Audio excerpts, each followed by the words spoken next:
ஆண்டவராகிய இயேசு கிறிஸ்துவின் நாமத்தினாலே உங்களை வாழ்த்துகிறேன். இந்த நாளிலும் கூட நாம் தொடர்ச்சியாக ஒப்பு கொடுத்தலை குறித்து இன்னொரு பகுதியை தியானிக்கலாம். பரிசுத்த ஆவியானவர் நமக்கு ஒத்தாசைகளை செய்வாங்க. நம்ம வாசிக்கலாம். ரோமரின் புஸ்தகம் 6ஆம் அதிகாரம் 16ஆம் வசனத்தை வாசிக்கலாம். We'll read from the book of Romans chapter 6 verses 16. மரணத்துக்கு ஏதுவான பாவத்துக்கானாலும் நீதிக்கு ஏதுவான கீழ்ப்படிதலுக்கானாலும் எதற்கு கீழ்ப்படியும்படி உங்களை அடிமைகளாக ஒப்பு கொடுக்கிறீர்களோ அதற்கே கீழ்ப்படுகிற அடிமைகளாக இருக்கிறது அறிவிக்கலாம். அருமையான கர்த்தருடைய பிள்ளைகளே, எதற்கு உங்களை கீழ்ப்படிய ஒப்பு கொடுத்து இருக்கிறீர்களோ நீங்கள் அதற்கு அடிமைகளாய் இருக்கிறீர்கள். அதனுடைய லக்கைக்கு கொண்டு போய் சேர்த்தரணும்.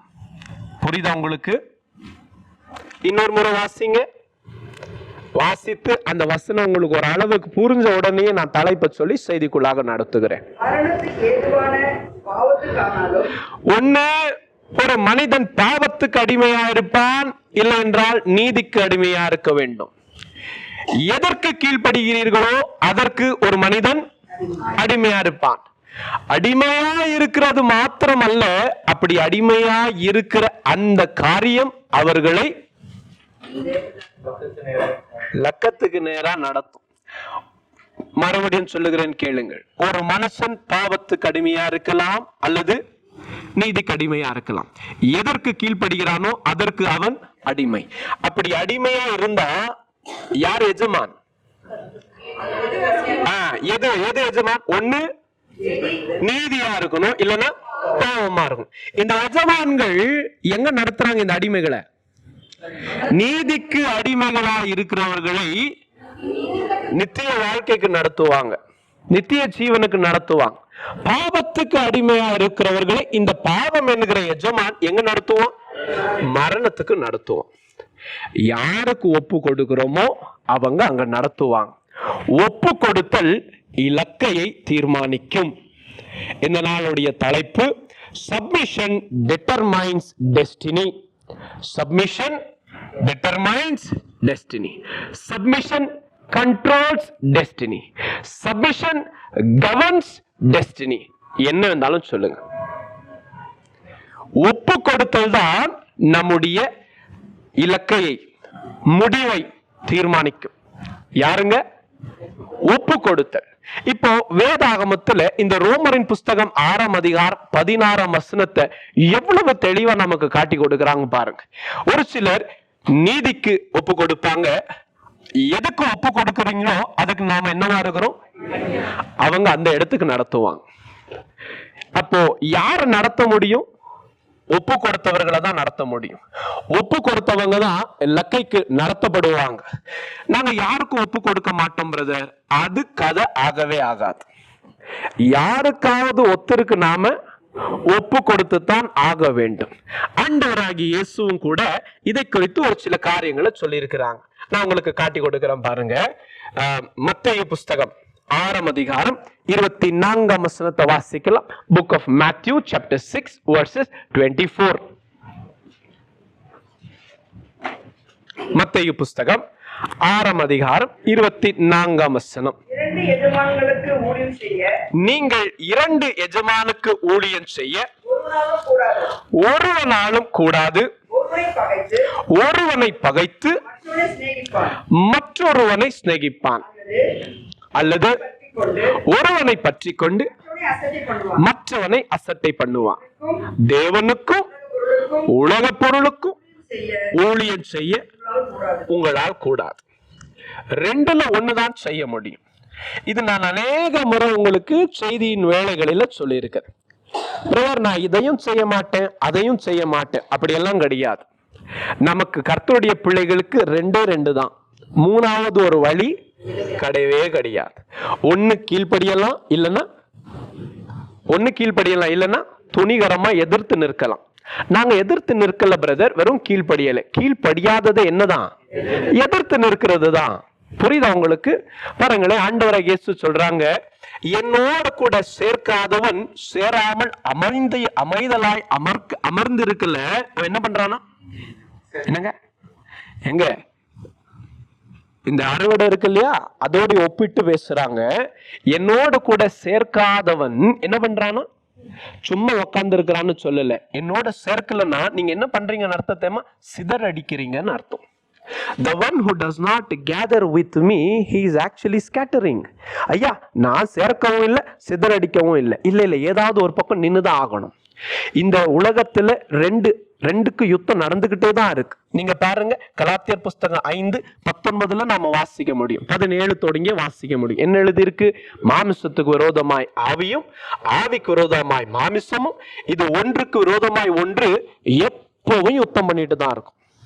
நாங்க மாம்சத்தின் படியும் இருக்க மாட்டோம், ஆவியின் படியும் இருக்க மாட்டோம். அப்படி நாம இருக்க முடியாது. அப்படி மூணாவது ஒரு ஸ்தலம் இந்த நமக்கு இல்ல. ஒண்ணு பரலோகத்துக்கு சொந்தம் ஆவாங்க, இல்லைன்னா இது ரெண்டுக்கு நடுவுல இன்னொரு இடம் சொல்லுங்க பார்க்கலாம். இல்லங்க, அதுக்குதான் வேதத்துல பூமி என்னன்னு தெரியுமா சொல்லப்படுகிறது? இது it is like desert, it is like wilderness, we are just passing by. இவைகள் நாம் இந்த பூமியில பரதேசிகள் கடந்து போகிறோம். இந்த பூமியில கடந்து போகிற இந்த சமயம் தான் நாம தீர்மானிக்க வேண்டிய சமயம். நாம் தேவ ராஜ்யத்துக்கு சொந்தமாக போகிறோமா, அல்லது தேவ ராஜ்யத்துக்கு நித்தியமாய் தூரமாக போகிறோமா? நாம் பரலோகத்தின் குடிகளா இருக்க போகிறோமா, அல்ல எரிகிற நரகத்திற்கு அழுகையும் பற்கடிப்புமான இடத்துல பிசாசுக்கும் அவனுடைய தூதர்களுக்கும் ஏற்படுத்தின நரகத்துக்கு சொந்தமாக போகிறோமா? இந்த இடத்துல நின்னு தீர்மானிங்க, அவ்வளவுதான். இந்த பூமி என்பது என்ன? ரெண்டு வழிக்கு மத்தியில நிக்கிறீங்க. நீங்க எந்த பக்கம் போகணும்னு தீர்மானிக்கிறதுக்கு தான் பூமி. நான் அங்கவே உட்கார்றேன் பிரதர், அது இலக்கை இல்ல பிரதர், அது இலக்கை இல்ல. We're just standing there at the crossroad. Which do we prefer to choose? நாங்க அங்கவே இருக்கிறோம். இல்ல இல்ல இல்ல இல்ல இல்ல, நீங்க அப்படி நிக்கிறீங்கன்னு உங்களை ஏமாத்திக்கிட்டு எங்க நடந்துட்டு போயிட்டு இருக்கிறீங்க தெரியுமா பிரதர்? கர்த்தருடைய வழியில இல்ல. That is exactly what you need to understand. We will be going. நாம கடந்து போய்கிட்டு தான் இருக்க போகிறோம். அருமையான கர்த்தருடைய பிள்ளைகளே, இந்த பூமியில அப்போ ரெண்டு தான். ஒரு எஜமான கர்த்தரா இருக்கணும், இல்ல உலகமா இருக்கணும், பிசாசா இருக்கணும். ஏதாவது ஒண்ணுதான். நம்ம ரெண்டுமே என்ன பண்ண முடியாது, சேர்த்துக்கிட்டு இருக்க முடியாது. இப்ப யாருக்கு நாம ஒப்பு கொடுக்கிறோமோ அவங்க அந்த எஜமான் நம்மை அந்த லக்கைக்கு நடத்துவாங்க. புரியுதா உங்களுக்கு? சின்ன இன்னும் உதாரணத்துக்கு சொல்றேங்க. பாம்பேக்கு போற ட்ரெயின்ல ஏறினா அந்த ட்ரெயின் எங்க கொண்டு போகும்? இது பெரிய விஷயமா? சென்னைக்கு போற ட்ரெயின்ல ஏறிட்டு எங்க போகும்? திடீர்னு காலையில எந்திரிச்சு பார்த்துட்டு என்ன பாம்பே வந்திருக்கே அப்படின்னா, பிரதர் நீங்க ஏறின ட்ரெயின் பாம்பே ட்ரெயின் பிரதர். நீங்க சென்னைக்கு போகணும்னு ஆசைப்பட்டு இருக்கலாம், ஆனா ஏறின ட்ரெயின் என்னமோ பாம்பே ட்ரெயின் ஆச்சு. பார்க்கலையா? முன்னவே டிக்கெட் வாங்கினீங்களே, தெரியலையா உங்களுக்கு? அருமையான கர்த்தருடைய பிள்ளைகளே, எதற்கு ஒப்பு கொடுக்கிறோமோ அந்த லக்கைக்கு தான் நாம் போய் சேருவோம். லக்கை மாறி இருக்க வேண்டும். அந்த ஒப்பு கொடுத்தல் வேற யாருக்கும் இருக்குமானால் நம்மை நாம் ஏமாற்றிக் கொள்ளக்கூடாது. We will and let it be that it should not be a surprise to us. புரியுதா உங்களுக்கு? ஆச்சரியமா இருக்க கூடாது இல்லையா? புரியுதா உங்களுக்கு? நான் சொல்றது புரியுதா அருமையான கர்த்தருடைய பிள்ளைகளே? ஆமா. அப்போ இப்ப தலைப்புக்கு வாங்க. என்ன தலைப்பு? ஒப்பு கொடுத்தல் லக்கையை சேர்க்கும். யாருக்கு ஒப்பு கொடுத்து இருக்கிறோம், எதற்கு ஒப்பு கொடுத்து இருக்கிறோம், அது தீர்மானிக்கும் நம்முடைய லக்கையை. எங்க பிரதர் இருக்கிறீங்க? எந்த அதிகாரத்துக்கு கீழே இருக்கிறீங்க? யார் குறிப்பிட்ட ஸ்தலத்துல இருக்கிறீங்க? அது தீர்மானிக்க நீங்க போகிற லக்கை எங்க நீட்டு. புரியுதா உங்களுக்கு? இப்ப தொடர்ச்சியா காட்டுகிறேன் பாருங்க. இப்ப ரோமரின் புஸ்தகம் 6:16 ஒரு முறை வாசிங்க. மேபி இப்ப இன்னும் கொஞ்சம் நல்லா தெளிவா புரியும் பாருங்க உங்களுக்கு. ரோமரின் புஸ்தகம் 6:16 எல்லாரும் வாசித்து பார்க்கணும்.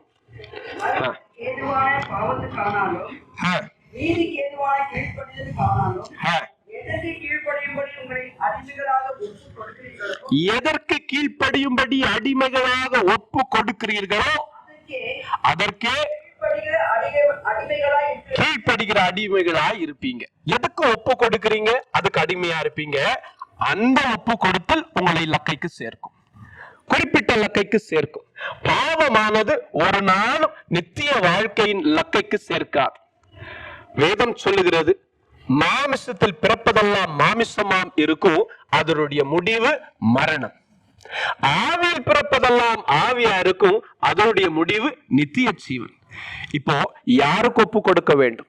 யாருக்கு ஒப்பு கொடுக்கிறோமோ அதற்கு நாம அடிமைகளா இருக்கிறோம்.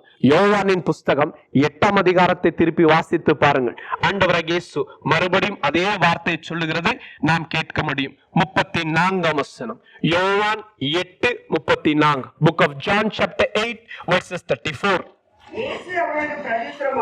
இயேசு அவருக்கு பிரதியுத்தரமாக, பாவம் செய்கிறவன் எவனும் பாவத்துக்கு அடிமையா இருக்கிறான் என்று மெய்யாகவே உங்களுக்கு சொல்லுகிறேன். நீங்கள் என்ன செய்றீங்க பிரதர்?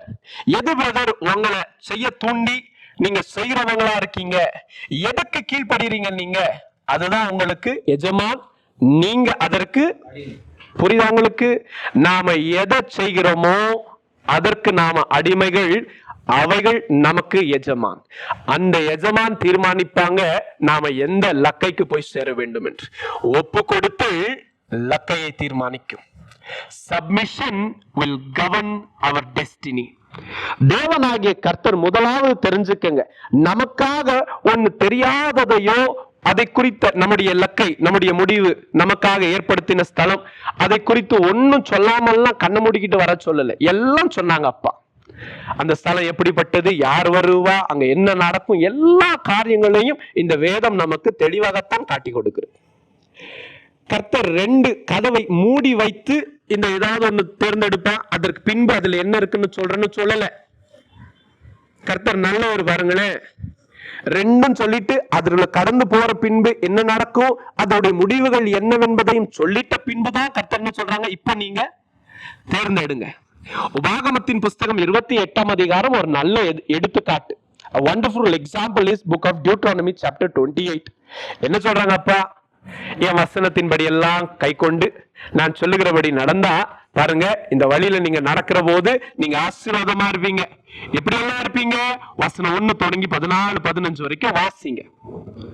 அடுத்து, இந்த வழியில நான் நடக்க மாட்டேன், நான் என் மானுசம் சொல்லுகிறதையும் என்னுடைய சுயம் சொல்லுகிறபடிதான் நான் நடப்பேன்னா கர்த்தர் சொல்றாங்க நடக்கலாம், அதுலயும் நடக்கலாம், நீங்க உங்க விருப்பம் நடங்க. ஆனா இதன் வழியா நடந்தா என்னெல்லாம் சாபம் வரும், எப்படியெல்லாம் அழிவுக்கு நேரம் நடப்பீங்கன்னு அதையும் சொல்றாங்க. சொல்லிட்ட பின்புதான் கர்த்தர் என்ன சொன்னாங்க தெரியுமா? இப்ப தீர்மானிங்க எதன் வழியா நடக்க போறீங்க. நீங்க தீர்மானித்து எதுக்கு ஒப்பு கொடுக்குறீங்களோ லக்கையும் அதுக்கு ஏதுவா இருக்கும். புரியுதா உங்களுக்கு? The destiny would be like that. Now who determines our destiny? Our submission determines our destiny. நாம ஒப்பு கொடுக்கிறது தான் நம்முடைய முடிவுகளை தீர்மானிக்கும், நாம சேருகிற ஸ்தலத்தை தீர்மானிக்கும். கர்த்தர் நமக்காக அருமையானதை வைத்திருக்கிறேன் என்று சொல்லி ஒரு முறை இல்ல, அநேக முறை சொல்லி இருக்கிறாங்க. உதாரணத்துக்கு பாருங்களேன், கர்த்தர் என்ன சொன்னாங்க? நான் உனக்காக வைத்திருக்கிற திட்டங்களும், நான் உனக்காக வைத்திருக்கிற யோசனைகளும் இந்த வானம் பூமிக்கு எவ்வளவு உயரமோ அவ்வளவு உயரமான திட்டங்களை வச்சிருக்கிறேன்பா. நீங்கள் என்னை நம்ப வேண்டும், அவ்வளவுதான். என் வார்த்தைகளை நம்ப வேண்டும், அவ்வளவுதான். அது மாத்திரமல்ல, நான் உங்களுக்காய் அனுப்புகிற வார்த்தைகள் வானத்திலிருந்து இறங்குகிற பனி போல, அது பூமியை நினைக்காமல் எப்படி திரும்பி போகாதோ அப்படியே உங்களுக்காய் நான் அனுப்புகிற வார்த்தைகள் அது செய்ய வேண்டிய கிரியை செய்யாமல் என்னிடத்திற்கு திரும்பாது. நீங்கள் நம்ப வேண்டும். உங்களுக்கான ஒரு ஸ்தலத்தை நான் ஆயத்தப்படுத்தி இருக்கிறேன்னு நம்ம ஆண்டவராகிய இயேசு சொல்றாங்க. அப்படி இல்லாது இருந்தா நான் உங்ககிட்ட சொல்லியிருக்க மாட்டேன்.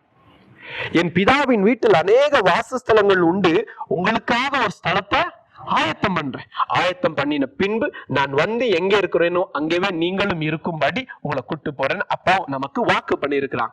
அந்த வாக்கு தத்தத்தை நம்பிதான் நாம அவருக்கு ஒப்பு கொடுத்து இருக்கிறோம். அப்போஸ்தலனாகிய பவுல் சொல்லுகிறது போல, ஒருவேளை வெறும் இந்த ஜீவனுள்ள இந்த நாட்கள் மட்டும்தான், இந்த பூமியில எவ்வளவு வருஷம் இருக்கிறோமோ அவ்வளவுதான் சொன்னா, நாம பரிசுத்தமா வாழவோ உபவாசிக்கவோ செபிக்கவோ சபை ஐக்கியத்துக்கோ எதுவும் அவசியம் கிடையாது. மற்றவர்களை போல நாமும் குடித்து வெறித்து சந்தோஷமா இருந்து செத்து போயிடலாம்.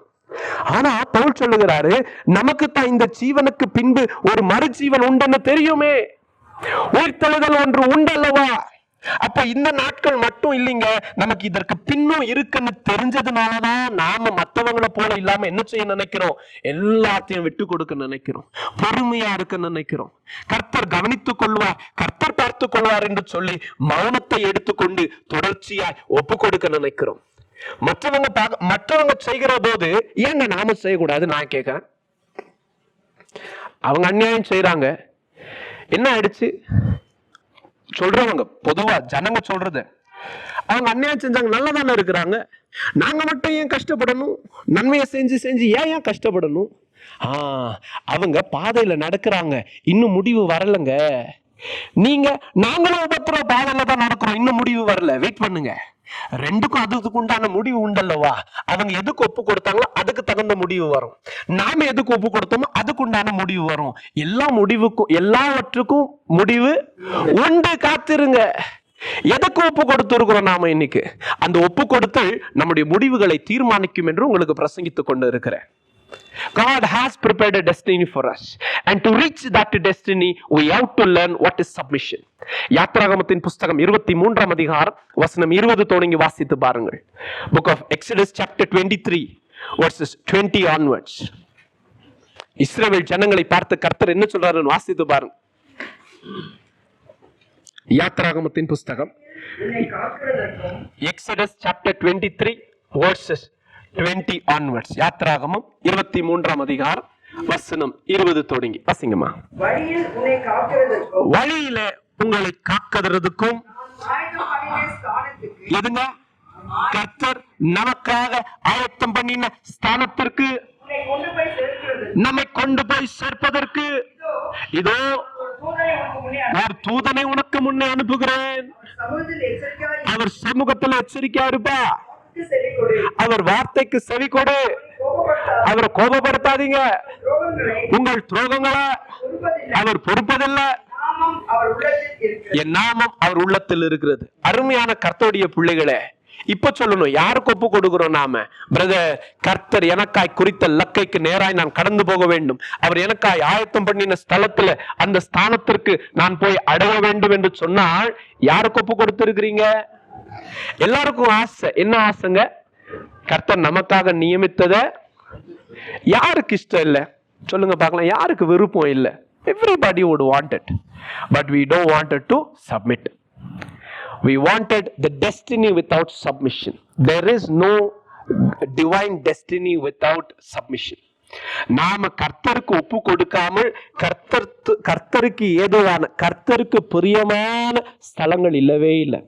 சாத்தான் ஒரு நாளும் நம்மை கர்த்தரிடத்திற்கு கொண்டு போய் சேர்க்க மாட்டான். பாவம் ஒரு நாளும் நம்மை கர்த்தரிடத்திற்கு கொண்டு போய் சேர்க்காது. உலகம் நம்மை ஒரு நாளும் தேவ சமூகத்தில் கொண்டு போய் சேர்க்காது. அதற்கு ஒப்பு கொடுத்தா அது எங்க நடத்த முடியும் பிரதர்? அங்கதான் பிரதர் நடத்தும். அதுக்கு ஒப்பு கொடுப்பேன், ஆனா போய் சேர வேண்டிய ஸ்தலம் மட்டும் நல்லா இருக்கணும்னு நினைக்கிறோமே, அது ஆகாத காரியம்.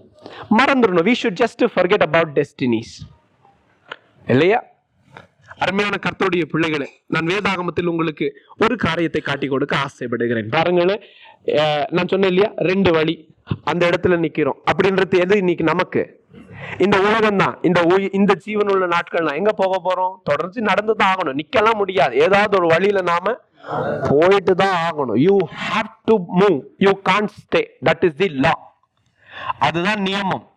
நிற்கலாம் முடியாது, போய் தான் ஆகணும். இந்த எஸ்கலேட்டர் பார்த்துருக்கிறீங்களா? இந்த மெட்ரோக்கு ஏறணும்னா எஸ்கலேட்டர் இருக்கும். நீங்க கடந்து போகலனாலும் அங்க நின்னா அது போயிட்டே இருக்கும். நீங்களும் நானும் ஏதாவது ஒரு வழியில கடந்து போய் தான் ஆக முடியுமே தவிர ஒரே இடத்துல நிக்க முடியாது பிரதர். நல்லா தெரிஞ்சுக்கங்க. ஏதோ உங்களால முடிஞ்சா ஒரே ஒரு நிமிஷத்தை தடுத்து நிறுத்துங்க பார்க்கலாம்.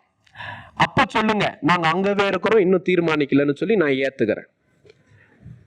யாருக்காகவும் சமயம் என்ன ஆக மாட்டேங்குது பிரதர்? நிக்கிறது இல்ல பிரதர். அப்படின்னா நீங்க ஏதோ ஒரு பக்கம் போயிட்டு தான் இருக்கிறீங்கன்னு அர்த்தம். You are not staying, you are not just there. No. You have just made a decision to walk the other way, but not ready to confess it, not bold enough to tell it. அவ்வளவுதான். அவ்வளவு தைரியம் இல்லை சொல்றதுக்கு. ஆனா அங்கதான் நடந்து போயிட்டு இருக்கிறோம். புரியுதா உங்களுக்கு?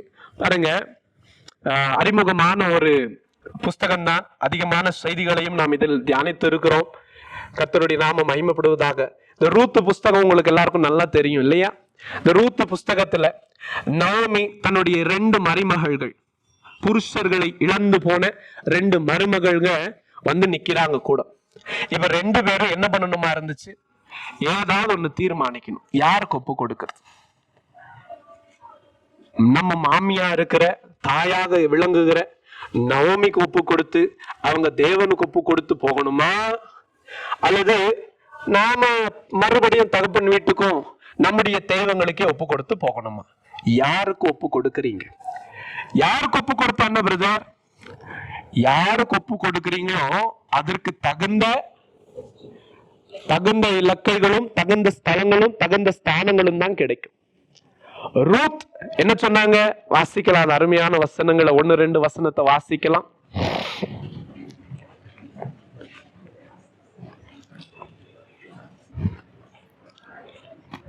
ரூத் புஸ்தகம்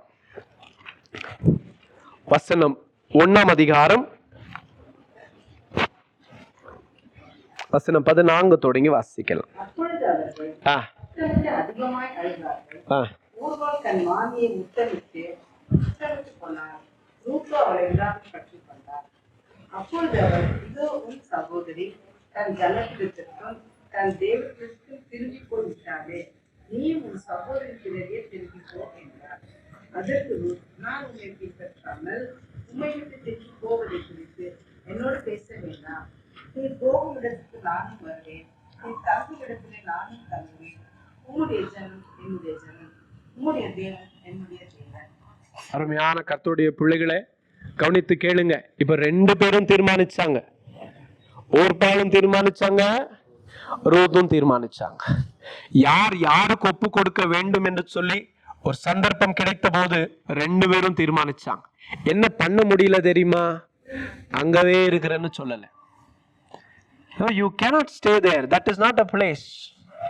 நான் எப்பவுமே சொல்லுவேன், நேச்சர் itself abhors vacuum. எங்கேயும் கூட காலியான ஒரு ஸ்தலத்தை எங்கேயுமே எதுக்குமே நாம பார்க்க முடியாது. It will be occupied, either one or the other thing. ஏதாவது ஒண்ணு அப்படிதான் இருக்கும். You cannot either அது இல்லை இது, ஏதாவது ஒண்ணுதாங்க. பாருங்க, இப்போ அவங்க அங்கவே தங்கிட முடியாது. ஒருப்பா என்ன பண்ணல, சரி நான் இங்கவே இருக்கிறேன், நீங்க இங்க போங்க, நான் அங்கவும் போக மாட்டேன் இங்கேயும் வர மாட்டேன். எப்பா பிராக்டிக்கலா ஏதாவது சொல்லுங்க. ஏதாவது ஒண்ணு தேர்ந்தெடுத்து தானே ஆகணும். ஒண்ணு தகப்பன் வீட்டுக்கு போகலாம், இல்லைன்னா மாமியோட கூட ரூத்தை போல வரலாம். நான் உங்களுக்கு சொல்லியிருந்தேன் தானே, ரூத்து தீர்மானிச்சாங்க, வந்துட்டாங்க. ஒருவேளை ஓரபாலம் தீர்மானிச்சிருந்தா கர்த்தர் என்ன பண்ணிருப்பாங்க? யாராவது உத்தரதான் வரணும் அப்படின்னு சொல்லியிருப்பாரா? நம்ம இன்னைக்கு வந்தவர்களை கர்த்தர் புறம்பே தள்ளுவதே இல்ல. தேவ பிள்ளைகளை 2 பேர் படுத்திருப்பாங்க, ஒருத்தர் எடுத்துக்கொள்ளப்படுவாங்க, ஒருத்தர் கைவிடப்படுவாங்க. 2 பேரும் ஆயத்தமா இருந்தா அவ்வளவுதான். அதுதான் கர்த்தருடைய ஆசை இல்லையா? அதுதானே கர்த்தருடைய வாஞ்சை. அத்தனை பேரும் ரட்சிக்கப்பட வேண்டும் என்பதுதான் அவருடைய சித்தமா இருக்கிறது. அருமையான கர்த்தருடைய பிள்ளைகளே, அப்போ ஒப்பு கொடுத்தவங்க எல்லாரும் இல்ல பாருங்களேன். What is your submission? To whom do you submit? நாம் யாருக்கு ஒப்பு கொடுக்கிறோமோ அந்த ஒப்பு கொடுத்தல் தான் நம்முடைய லக்கையை தீர்மானிக்கிறதா இருக்கு, நம்முடைய ஸ்தலத்தை தீர்மானிக்கிறதா இருக்கு, நாம் போய் அடையக்கூடிய ஸ்தானங்களை தீர்மானிக்கிறதா இருக்கு. ரூத்தோடைய ஒப்பு கொடுத்தல் பாருங்க, இங்க ஒப்பு கொடுக்க ஆரம்பிச்ச ரூத் தொடர்ச்சியா அவங்க வாழ்க்கையில நீங்க பார்க்கலாம், எல்லாவற்றுக்கும் ஒப்பு கொடுத்துக்கிட்டே வந்தாங்க. She learned to submit. நவோமிக்கு அவங்க கணவருக்கு இருந்தாங்க, நவோமிக்கு ஒப்பு கொடுத்தாங்க, நவோமியோடைய கர்த்தருக்கு ஒப்பு கொடுத்தாங்க, நவோமியோடைய ஜனங்களுக்கும் தங்களை ஒப்பு கொடுத்து நேரா அங்க போனாங்க. அங்கதான் தங்கி இருந்தாங்க. நவோமி சொன்னதன்படியே செஞ்சாங்க. போவாஸ் பாதத்துல போய் தன்னை ஒப்பு கொடுத்தாங்க. ஒப்பு கொடுத்தல் அதிகரிக்க as the intensity of submission was increasing in Ruth's life, you can see, இப்ப நமக்கு தெரியும்ன்றதுனால, நம்ம மொத்தமா கதை பார்த்ததுனால நமக்கு தெரியுது தேவனாகிய கர்த்தரும் எப்படி அவளுடைய டெஸ்டினிக்காக வேலை செஞ்சாங்க. We can see it how clearly God worked for this women's destiny. ஒப்பு கொடுத்தது நிமித்தமாய், ஒப்பு கொடுக்கிற போது, ஒருவேளை இன்றைக்கு நம்முடைய கண்கள் தேவ பிள்ளைகளை ஒப்பு கொடுக்க வாஞ்சிக்கிற கர்த்தருடைய பிள்ளைகளை ஒப்பு கொடுத்து, ஐயோ கஷ்டமா தான் இருக்கு, போராட்டமா தான் இருக்கு, ஆனாலும் ஒப்பு கொடுத்திருக்கிறேன்னு சொல்றீங்களே, உங்களுக்கு ஒருவேளை இன்னைக்கு ரூத்துக்கு நடந்த எல்லாமே அன்னைக்கு ரூத்துக்கு தெரிஞ்சிருந்துச்சா? சேர்த்துட்டாங்க, இப்படி நடக்க போது என் மூலமாய் கர்த்தர் தம்முடைய ரட்சகர், அதாவது இயேசு கிறிஸ்துவை மேசியாவை கொண்டு வர நானும் ஒரு பயன்படுத்தப்படுவேன் என்று சொல்லி நினைச்சு பார்த்தாங்களா ரூத்? கிடையவே கிடையாது. நான் உங்களுக்கு அநேக காரியங்களை சொல்லி இருக்கிறேன். மோவாபியர்களை ஏற்றுக்கொள்ளவே கொள்ள மாட்டாங்க இஸ்ரவேலர். இந்த மோவாபியர்கள் நிமித்தமாகத்தான் இஸ்ரவேல் அன்றைக்கு பாளையத்துல கர்த்தர் விரோதமா பாவம் செஞ்சாங்க, கர்த்தர் இவர்களை அடிச்சாங்க. எனவே மோவாபியர்களை ஏற்றுக்கொள்ளவே மாட்டாங்க இஸ்ரவேலர். அப்படிப்பட்ட ஒரு இடத்துல என்ன நம்பிக்கையா உண்டு? ஒப்பு கொடுத்தாங்க. ஒப்பு கொடுத்தல் போக போக அதிகரிச்சுச்சு. இன்னும் ஒப்பு கொடுத்தாங்க. அங்க இருக்கிற எல்லா காரியத்துக்கும் ஒப்பு கொடுத்தாங்க. ரூத்த பாருங்க, மாமியாருக்கு ஒப்பு கொடுத்தாங்களா? கடந்து போனாங்களா? அங்க இருக்கிற வேலை செய்யறவங்க என்ன சொன்னாங்க? இங்க போகாதீங்க, அங்க போகாதீங்க. காலை தொடங்கி இப்ப வரைக்கும் உண்மையா வேலை செய்றாங்க. எடுக்க கூடாத ஸ்தலத்துல போய் யாருக்கும் தெரியாம எதையும் எடுக்கல. அன்னைக்கு மோசையின் ஆகமங்களில் சொன்னது போலவே விதவைகளுக்கும் திக்கற்றவர்களுக்கும் சற்று ஓரங்களில் விட்டுருங்கன்னு சொன்னாங்க. அது போயாஸ் கர்த்தருடைய பிள்ளை, கர்த்தருடைய வார்த்தையின்படி கீழ்படிக்கிறதுனால ஓரத்துல எல்லாம் விட்டுருந்தாங்க. அதை மட்டும் எடுத்தாங்க. அதுக்கு அர்த்தம் என்ன தெரியுமா? வேலை செய்கிற ஸ்தலங்களிலும் கர்த்தர் நியமித்த அதிகாரத்துக்கு ஒப்பு கொடுத்தாங்க. பின்பு போயாஸே சொன்னாங்க, இன்னும் சற்று எடுத்து விடுங்க, அவங்க எடுத்துக்கிட்டோம், ஒப்பு கொடுத்தாங்க. நமக்கு நெருங்கிய உறவினன் போவாஸ், அவனுக்கு போய் அவன் பாதத்துல உன்னை ஒப்பு கொடுமான்னு சொன்னாங்க. போவாஸ் சொல்லுகிறார், நான் வயது சென்றவனா இருக்கிறேன், ஆனா நீங்கள் இப்ப செஞ்ச இந்த கிரியை நிமித்தமா இன்னும் அதிக கனத்தை காட்டுறீங்க. நீங்க வாலிபர்களையோ ஐஸ்வர்யவான்களையோ யாரோ இருந்தாலும் தேடி போயிருக்கலாம். நீங்க அப்படி செய்யல. கர்த்தருடைய நாமத்தை மகிமைப்படுத்தும்படியான இந்த காரியங்களை செஞ்சிருக்கிறீங்க, ஒப்பு கொடுத்திருக்கிறீங்க. இப்போ உங்க ஒப்பு கொடுத்தல் உங்களை எந்த ஸ்தலத்துக்கு கொண்டு போய் சேர்க்குதுன்னு பாருங்க. ரூத்துக்கு அன்னைக்கு தெரியாது. ரூத் நவமி சொன்னது போல எல்லாம் செஞ்சு வீட்டுக்கு வந்துட்டாங்க. நவமி என்ன சொன்னாங்க? நான் சொன்னபடி எல்லாம் செஞ்சியா மகளே? ஆமாம்மா, நீங்க சொன்னபடி செஞ்சு. இப்போ நீங்க உட்காருங்க. ஒப்பு கொடுத்துட்ட பின்பு வேலை உங்களது இல்ல. யாரது? யாருக்கு ஒப்பு கொடுத்தீங்களோ அவங்க வேலை செய்வாங்க நம்ம ஸ்தானத்துக்கு போய் சேர. You're understanding it? அதுக்கு தான் நான் சொன்னேன், that determines, that governs, that controls. யாருக்கு நாம ஒப்பு கொடுக்கிறோமோ அவங்க நமக்கான கிரியைகளை செய்வாங்க, நாம எங்க போய் சேர வேண்டும் என்பதற்கு. புரியுதா உங்களுக்கு? நாம செய்ய வேண்டியதில் என்ன தெரியுமா? ஒப்பு கொடுக்கணும், அவர் சொல்றத செய்யணும், அவ்வளவுதான். அதிகாலமே எழுப்பி போவாஸ் சொல்றாங்க, வீட்டுக்கு போங்க, நீங்க சொன்னது நிறைவேற்ற அளவுக்கு நான் வேலை செய்யறேன், எல்லா காரியங்கள் எப்படி வரும்னு பார்க்கலாம், நீங்க வீட்டுக்கு போங்க. அதிகாலமே எழும்புனாங்க, அவர் கொடுத்ததை வாங்கினாங்க, அவர் சொன்ன வார்த்தையின்படியே வீட்டுக்கு போனாங்க. யாரிடத்தையும் எதையும் பேசல, யாரிடத்தையும் எதையும் ஒரு வார்த்தையும் எதையும் அதுக்கு மீறி ரூத் எதையும் செய்யல. வாசித்து பாருங்க, எதையும் மீறி செய்யல. அதை குறித்து அழப்பல, அதை குறித்து பெருமை படிக்கல, ஒன்னும் செய்யல. She was just humble enough to submit whatever God tells her, whatever the authority that was ordained above her to do. அவர்களுக்கு மேலாக நியமிக்கப்பட்ட அதிகாரம் என்ன சொல்லுச்சோ அவைகளே செஞ்சுக்கிட்டு இருந்தாங்க ரூத். சகல நன்மைகளும் பெற்றுக்கிட்டாங்க, சகல நன்மைகளும் அவர்களுக்கு உண்டாச்சு. ஒப்பு கொடுத்தல் நமக்காய் நியமித்த ஸ்தானத்தை கொண்டு போய் சேர்த்தரலும். It is submission dear brother, it is submission. வாழ்க்கையில கர்த்தர் எனக்காக குறித்ததை நான் பெற்றுக்கொள்ள வேண்டும். வசனங்களை மட்டும் அதிகமாக சொல்லி சந்தோஷப்பட்டு கொள்ளுவோம். என்னன்னு, கர்த்தர் எனக்காக யாவையும் சொல்லுங்க யாவையும் செய்து முடிப்பார். பக்தர்கள் பாடின பாடல்களை பாடி நம்முடைய இருதயத்தை நாமே தேர்த்தி கொள்ளுவோம். கர்த்தர் எனக்காக பெரிய காரியங்களை செய்து முடித்தார். கர்த்தருக்கு ஸ்தோத்திரம். ஆனா இதெல்லாம் செய்யணும்னா தேவப்புள்ள நாம அந்த அதிகாரத்துக்கு ஒப்பு கொடுக்கணும்னு தெரியாது. அவர் சொல்லுகிறது எல்லாத்துக்கும் நாம ஒப்பு கொடுக்கணும்னு தெரியாது. கர்த்தர் சொல்லுகிற சகலத்திற்கும் நாம் ஒப்பு கொடுக்க வேண்டும் என்கிற உணர்வு இருக்காது. நமக்கு பிடிச்சதுக்கு ஒப்பு கொடுக்க நினைப்போம், பிடிக்காததுக்கு நமக்கு பிரியமா செஞ்சுப்போம். ஆனா என்ன வேணும்? அப்படிப்பட்ட முடிவு வேணும், அப்படிப்பட்ட முடிவு வேணும். நீங்க சொல்லுங்க, ஒரு பிள்ளை வருஷம் பூரா படிக்க மாட்டான், காலேஜுக்கு ஒழுங்கா போக மாட்டான், சுத்திக்கிட்டே இருப்பான், என்ன வேணுமோ செய்வேன் அப்படின்னுவான். அந்த பிள்ளை பாஸ் ஆகணும்னு நீங்க நினைக்கிறதே தப்பா இல்லையாங்க? எப்படியாவது காப்பி அடிச்சு பாஸ் ஆகிடுறா அப்படின்னா அது ரொம்ப கஷ்டமான பேரண்ட்ஸ்ன்னு அர்த்தம்.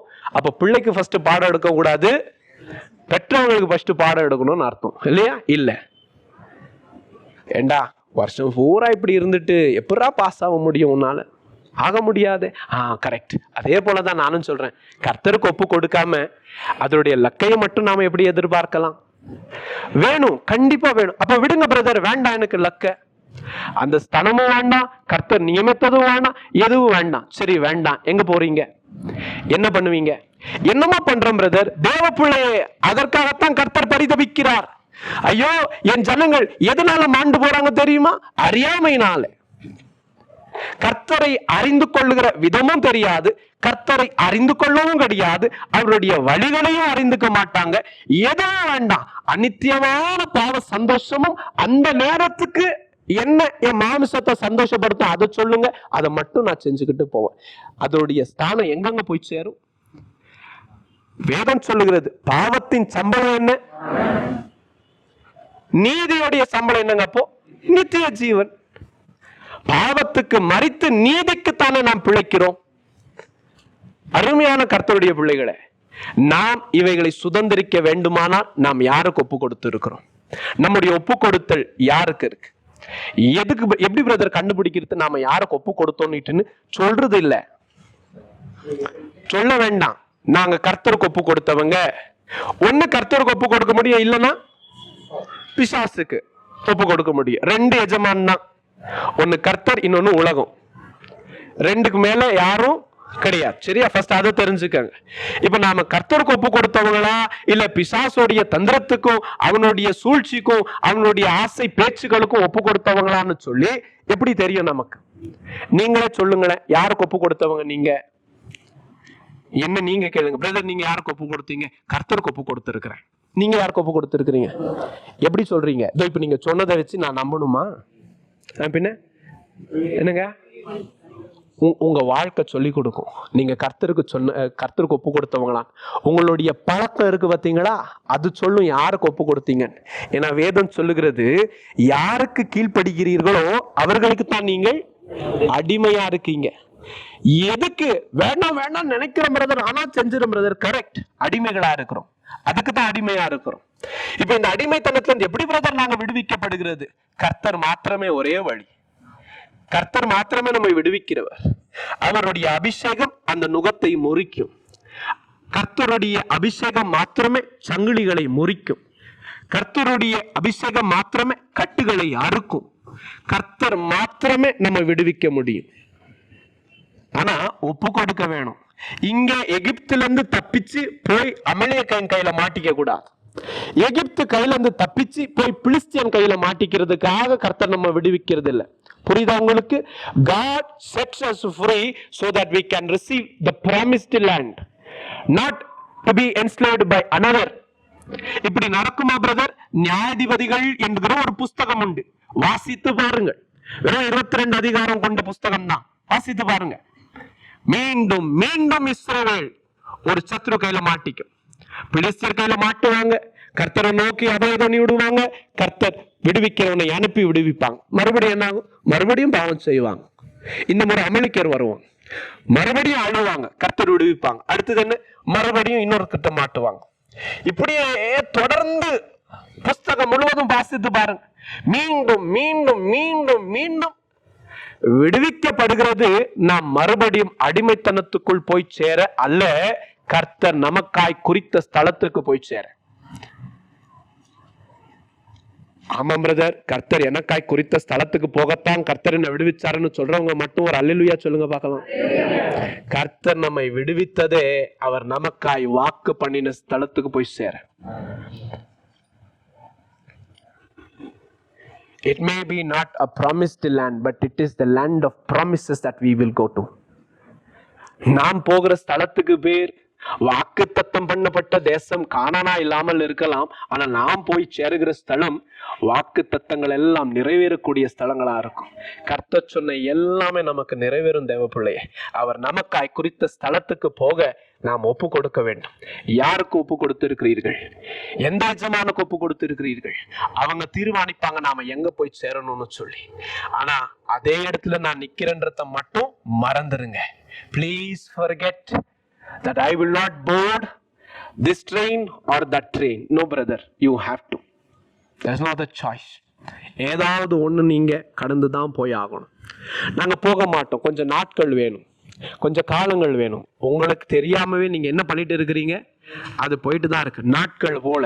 நாட்களை தடுக்க முடிஞ்சுச்சா? நேரங்களை தடுக்க முடியுதா? ஏதோ சொல்லுங்க. நாட்களை ஓடாது, அப்படியே ஏதோ யோசுவாவை போல சூரியனை அப்படியே நில்லு, நான் சத்துருக்களை மேற்கொள்ளும் வரையும் அப்படியே நில். சூரியனும் சந்திரனும் அப்படியே நின்னுச்சான். அது போல சொல்லிட்டு நிறுத்துங்க, தீர்மானிக்கிற வரைக்கும் பார்க்கலாம். அது சத்துருக்களை மடங்கடிக்க வேண்டும், கர்த்தருடைய ஜனங்களின் மேல் எவ்விதமாய் அவங்க அதிகாரத்தை செலுத்தலான்னு கர்த்தர் மேல் இருந்த வைராக்கியம். அது கர்த்தருடைய ஜனங்கள் மேல் இருந்த வைராக்கியம், கர்த்தர் கொடுத்த வாக்குத்தத்தன் மேல் இருந்த வைராக்கியம். வேதம் சொல்லுகிறது, கர்த்தர் ஒரு மனுஷனுடைய வார்த்தை கேட்டு அப்படி செஞ்சார். நாம எதுக்கு கேட்கிறோம்? எதுக்கு நேரத்தை நிறுத்துறது? எதுக்கு? நாங்க தீர்மானிக்கணும் உங்க கூட வரணுமா வேண்டாமான்னு. கர்த்தர் என்ன சொல்லுவார் தெரியுமா? அப்படி ஓரமா உக்காந்துட்டு தீர்மானி நான் மத்தவங்களை பாக்குறேன்னு. இது சொல்லல நினைக்கிறீங்களா? என்ன சொன்னாங்க கர்த்தர்? அப்பா எனக்கு பின்னாடி வரணும்னு ஆசைப்படுறீங்களா? அப்போ முதல்ல உக்காந்து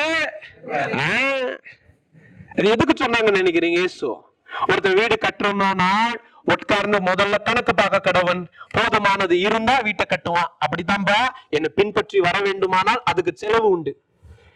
அநேக காரியங்கள் நீ கொடுக்க வேண்டியதா இருக்கும், அநேக காரியங்கள் இழக்க வேண்டியதா இருக்கும். ஆகக்கூடிய செலவெல்லாம் கவனிச்சு பாரு. இருந்தாலும் பரவாயில்ல நான் வரேன்னு சொன்னா பின்னாடி வா, இல்லைன்னா வேண்டாம்பா. நீங்க உங்க தீர்மானங்களை செய்யுங்க. என்னைக்காவது நீங்க யோசிச்சிருக்கிறீங்களா? யூதாஸ் இயேசு கிறிஸ்துவை காட்டி கொடுக்க போறான். யார் என்ன சீசருங்க கேக்குறாங்க மாறி மாறி. பேதுரு யோவானுக்கு சைகை காட்டி நீங்க கேளுங்க யோவான் உங்களுக்கு சொல்லுவாங்கன்றாங்க.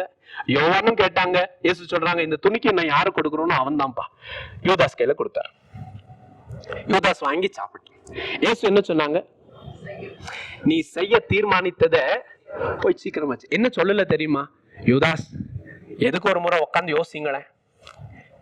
ஏன்னா வேதம் சொல்லுகிறது, மனுஷகுமாரனை காட்டி கொடுக்கிறவனுக்கு ஐயோன்னு எழுதியிருக்கு. அவன் பிறக்காமல் இருந்தனாலே நல்லா இருந்திருக்கும்னு வேதம் எழுதியிருக்கு. அவன் வாங்குற அந்த பூமி சபிக்கப்பட்டு இருக்கும்னு எரேமியாவும் சொல்லியிருக்கிறார். இப்படி அநேக காரியங்கள் உன்னை குறித்து அநேக காரியங்கள் உண்டு. ஏன் யோதாஸ் நீ உட்கார்ந்து சற்று யோசிக்க கூடாது? ஏன்பா யூதாஸ் கொஞ்சம் மனம் திரும்ப கூடாது? எதனா சொன்னாங்களா? எதனா சொன்னாங்களா பிரதர்? என்ன சொன்னாங்க? இயேசு செய்ய தீர்மானித்தத ஏன் தெரியுமா? அவன் இருதயத்துல தீர்மானிச்சுட்டான். தீர்மானிச்சிட்டத என்ன பண்ண மாட்டாங்க, இவங்க மாத்த மாட்டாங்க. கர்த்தருக்கு தெரியுங்க, முகத்தை பார்க்கிறவர் மாத்திரம் அல்ல, இயேசு இருதயத்தையும் பார்க்கிறவர் தானே. நல்லா தெரியும். தீர்மானிச்சுட்டான். அப்ப நீ செய்ய வேண்டியதை தடுக்க முடியாது. நீங்க செய்யுங்க. அருமையான கர்த்தருடைய பிள்ளைகளை கவனித்து கேளுங்கள். இயேசு கிறிஸ்து அவரை விட்டு கடந்து போறவங்களையும் பார்த்து இயேசு எங்கேயும் தடுத்து நிறுத்தல. நான் உங்களுக்கு சொல்லி இருக்கிறேன். நீங்களும் போறீங்களான்னு தான் கேட்டாரு மீதியா இருக்கிற 12 பேரை பார்த்து. ஐஸ்வர்யம் உள்ள வாலிபன் துக்க முகத்தோட திரும்பி போகிற போது அவனை கூப்பிட்டு இன்னொரு முறை பேச கூட இல்லை. See, it is all our choice. It is we who have to decide. யாருக்கு ஒப்பு கொடுக்க போகிறோம்? கர்த்தருக்கா அல்லது கர்த்தர் அல்லாத மற்றதுக்கா? எதுக்கு ஒப்பு கொடுத்தாலும் அவைகளுக்கு உண்டான ஸ்தலங்களுக்கும் ஸ்தானங்களுக்குத்தான் நாம் போய் சேருவோம். அருமையான கர்த்தருடைய பிள்ளைகளே, இந்த வசனங்களை கேட்கிற நீங்களும் நானும் ஏதோ இன்னொரு செய்தி இன்னொரு பகுதி என்று சொல்லி இதுவும் அழுத்து போகுமானால் கஷ்டம்தான். ஏன் சொல்றேன்? இப்ப சொல்றேன் கேளுங்க. ஏன் யூதாசுக்கு இயேசு திரும்பி ஒன்னும் பேசல தெரியுமா? Listen, I'll tell you. தேவனாகிய கர்த்தர் ஆண்டவராகிய இயேசு எல்லா சத்தியங்களையும் காட்டி கொடுத்தான். இதற்கு மிஞ்சியும் அவன் அதைத்தான் செய்ய தீர்மானித்தால் கர்த்தர் அவனை தடுக்கிறவர் அல்ல. வேதாகம் முழுவதையும் வாசித்து கடைசி அதிகாரம் வெளிப்படுத்தின விசேஷம் 22ஆம் அதிகாரம் கடைசி வசனங்கள் 11ஆம் வசனம் எல்லாம் வாசித்த பின்பு கர்த்தர் சொல்றார், இதையெல்லாம் தாண்டி நீ பாவம் தான் செய்வன்னு சொன்னா இன்னும் செய்ப்பா. நீ அநீதி தான் செய்வன்னு சொன்னா இன்னும் அநீதி செய். நீங்க பரிசுத்தமாகிற ஆளா இருந்தா இன்னும் பரிசுத்தமா. நீங்க நீதியை செய்கிறவங்க உண்டானா இன்னும் நீதி செய்யுங்க. அவன் கிரியைக்கு தக்க பலன் என்னோடு வரும். எல்லா சத்தியத்தை கேட்டும் நான் அப்படிதான் செய்வேன்னு சொன்னா கர்த்தர் அவர்களை தடுக்கிறவர் அல்ல. அப்ப கர்த்தர் எங்களை கை கழுவிடுவாரா பிரதர்? எல்லா வாய்ப்புகளும் வேதாகத்தின்படி உண்டு. அப்ப என்னமே ஆனதான பிரதர் கர்த்தர் கண்பு இல்லைங்க. கடைசி நிமிஷம் வரைக்கும் கர்த்தரும் போராடுவார் நமக்கா. ஆனா தீர்மானிச்சுட்டா நம்முடைய தீர்மானங்கள் தானே. என்ன சொல்லியிருக்கே, கர்த்தர் வலுக்கட்டாயமா வந்து யாரையும் தடுக்க மாட்டான். நரகத்துக்கு ஒரே ஒரு அடிதான் இருக்குனாலும் அங்க வரைக்கும் கர்த்தருடைய பிள்ளைகள் கர்த்தர் நம்மை நேசிக்கிறதுனால் எப்படியாகிலும் மீட்டு கொள்ள எல்லா பிரயாசங்களும் எடுப்பான். நமக்கு தான் கண்ணு தெரியாது, நமக்கு தான் காது கேட்காது. நம்ம அப்படி பழகிட்டோம். அப்படி பழகி கொண்டே நடக்கிறதுனால எவ்வளவு சத்தமா கூப்பிட்டாலும் காது கேட்காது. ஏன்னா அப்படி பழகினது.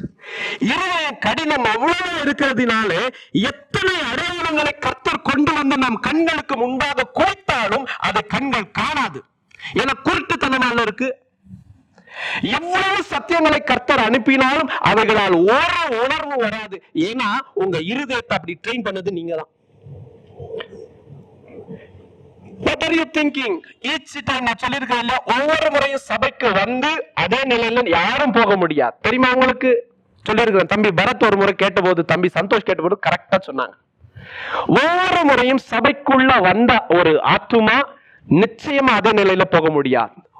ஏதாவது ஒரு நிலையில தான் போகணும். என்ன?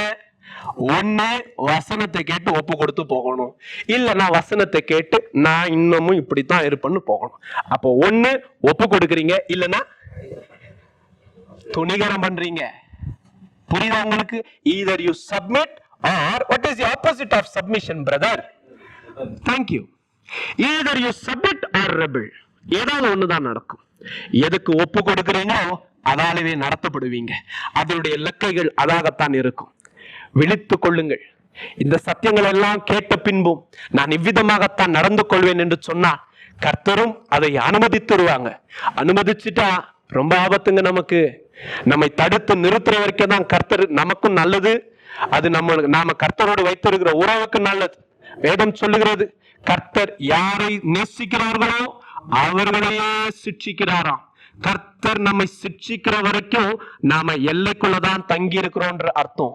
எப்போ கர்த்தர் சிட்சிக்கலையோ, எப்போ கர்த்தருடைய ஊழியக்காரர்களுடைய வார்த்தைகள் நம்மை மாற்றத்துக்குள் நடத்துகிறது இல்லையோ, எப்போ பிரசங்கங்கள் நம் இருதயத்தை துளைக்கிறது மாற்றமல்லாமல் மனம் திரும்புதலுக்கு ஏதுவாய் நடத்துகிறது இல்லையோ, நாம் ஆபத்தான ஸ்தலத்தில் இருக்கிறோம் என்பதை அறிந்து கொள்ளுங்கள். என்ன பிரதர் பண்ணணும்? இப்ப மனம் திரும்புங்க. இப்ப கூட லேட் இல்லைங்க, ஓடி வாங்க. கர்த்தர் அன்றைக்கு ஓடி வந்துருங்க. சொல்லுங்கப்பா, நான் இதுவரைக்கும் பாவத்துக்கு ஒப்பு கொடுத்துட்டேன், அநேக தூரம் தள்ளி போயிட்டேன், இப்ப என்ன மறுபடியும் சேர்த்துப்பீங்களான்னு கேளுங்க. உங்களை மறுபடியும் ஜீவனுக்கு ஏதுவான வழியில நடத்துவாங்க. வேதத்துல ஆண்டவராகிய இயேசு சொல்லியிருக்காங்க, நானே என்ன வார்த்தை? வழிதாங்க அவரு, அவர்தான் வழி. அவர் இல்லாமல் பிதாவிடத்திற்கு ஒருவனும் வர முடியாது. வாங்க, மனம் திரும்புங்க, கர்த்தரிடத்துல கேளுங்க. அப்பா, நான் உமக்கு அடிமையா இருக்க விரும்புகிறேன், உமக்கு ஒப்பு கொடுக்க ஆசைப்படுறேன், என்னை ஏற்றுக்கொள்வீங்களா?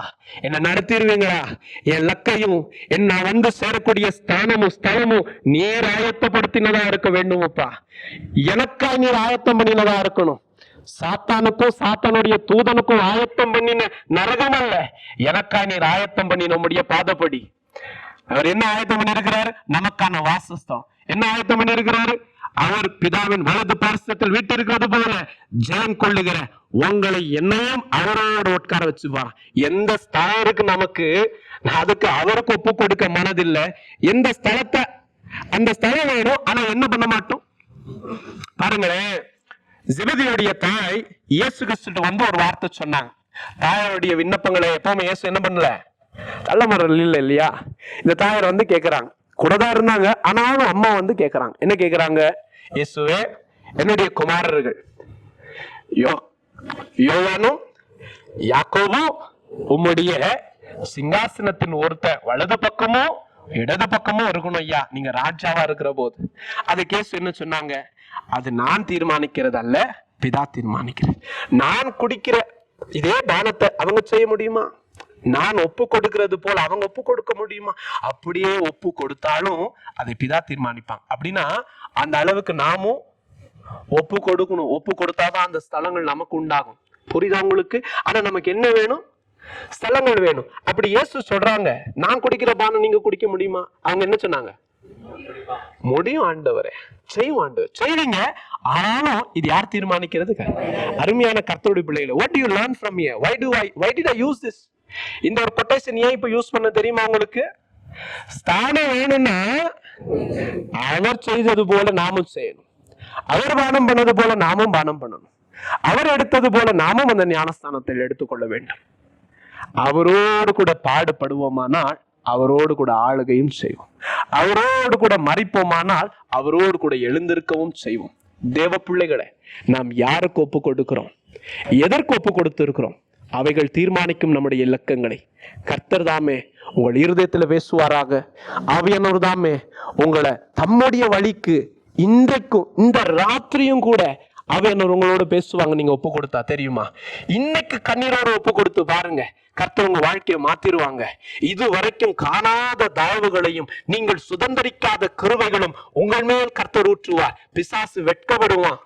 10 வருஷத்துக்கு வந்து சேர வேண்டியதை கர்த்தர் ஒரே வருஷத்துல உங்க வாழ்க்கையில கொண்டு வந்து சேர்த்துருவாங்க. தெரியுமா?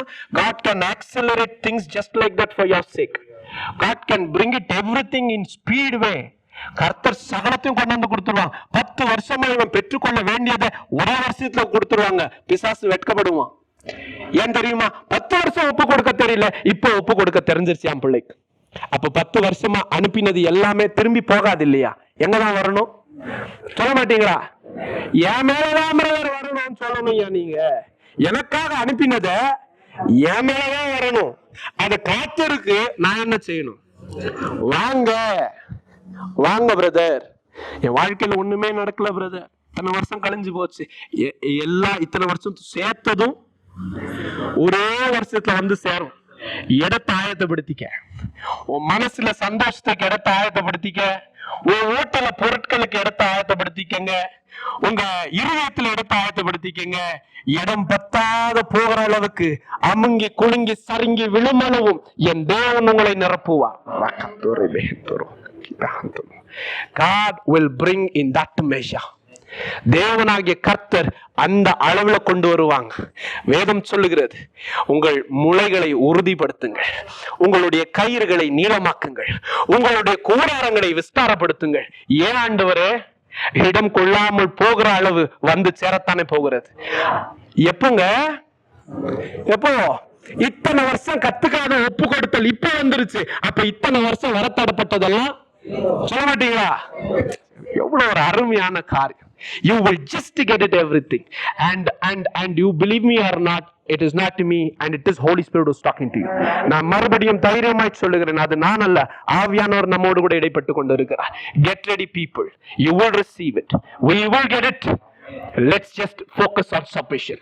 ஒப்பு கொடுக்கிறதை மாத்திரம் கவனித்து பாருங்கள், மற்ற சகலமும் தேவப்பிள்ளையே மறுபடியும் கர்த்தருடைய வேலைக்காரனாய் சொல்லுகிறேன், நீ காத்திருந்த அத்தனையும் உன் சிரசின் மேல் வந்து தங்க போகிறது. வேதம் சொல்லுகிறது, அவன் செய்த கிரியைகளுக்கு பலன் அவர்களின் சிரசின் மேல் கொண்டு வருவார் கர்த்தர். நம்ம எழுந்து நின்று ஜெபம் பண்ணலாம்.